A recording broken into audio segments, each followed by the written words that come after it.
Величайшее архитектурное строение и величайшая тайна. Точного ответа о том, когда все-таки было построено третье по протяженности в мире оборонительное сооружение, пока нет. Существует лишь несколько версий происхождения Великой Абхазской стены.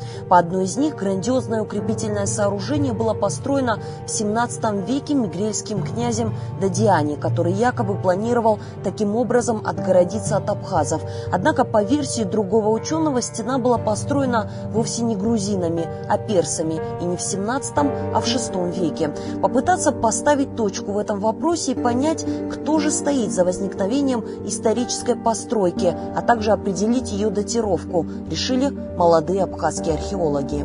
Где-то в 2018 году наша группа решила заняться непосредственно изучением вопроса Великой Абхазской стены. Вот я, работник Абхазского института гуманитарных исследований Шандор Хайтан, мой коллега, вместе с нашим однокурсником Дмитрием Счастным решили создать группу для того, чтобы пройти вдоль Великой Абхазской стены и просто ее зафиксировать. В 2017 году мы решили на Мочарском участке пройти до Цибильды. Нам это удалось, мы зафиксировали, но поняли, что вот в рамках одного вот этого похода ничего путного не получится. И нужно действительно изыскивать большие финансовые возможности какие-то для того, чтобы пройти ее всю.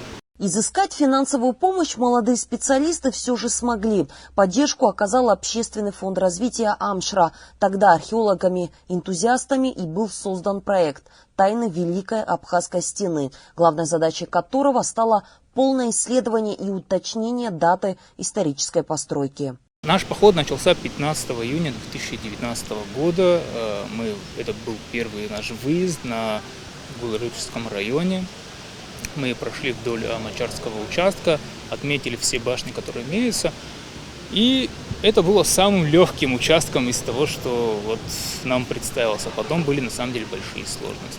Непроходимость территории. Именно с этим столкнулись абхазские исследователи в изучении стены. Ее примерная протяженность составляет 160 километров. Такой путь еще в 70-е годы 20-го столетия удалось пройти известному археологу Юрию Воронову. Однако с тех пор местность успела сильно измениться. Все заросло. Если раньше там был населенный пункт, например, как в селе Джигерда, то сейчас там ничего нет, кроме леса.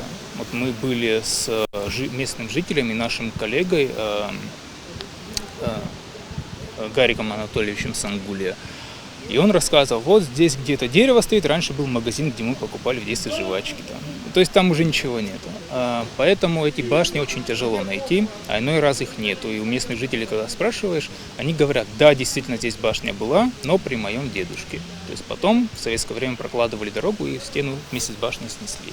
Тем не менее, абхазские археологи смогли проделать огромный путь. Отмечено было больше 220 башен из 273 по карте Юрия Воронова. Это позволяет создать новую электронную версию пути с точностью вплоть до каждого метра. Такой этап стал первым в рамках данного проекта. Второй – археологические раскопки, которые также находятся на стадии завершения. Исследования уже были проведены на 2 из 3 выбранных участков. Это в Очамчирском и Гальском районах. Третьим и уже завершающим станет подведение итогов в исследовании Великой Абхазской стены.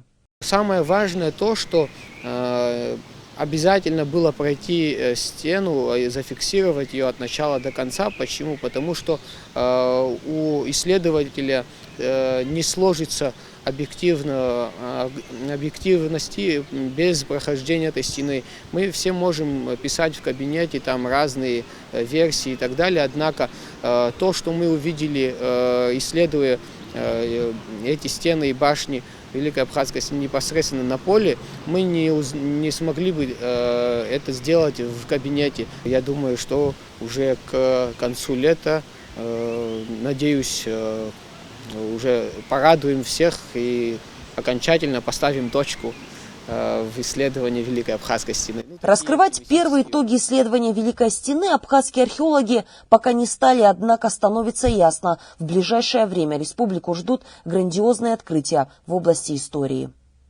Виола Барганджа, Эдуард Аракелян, Абаза ТВ.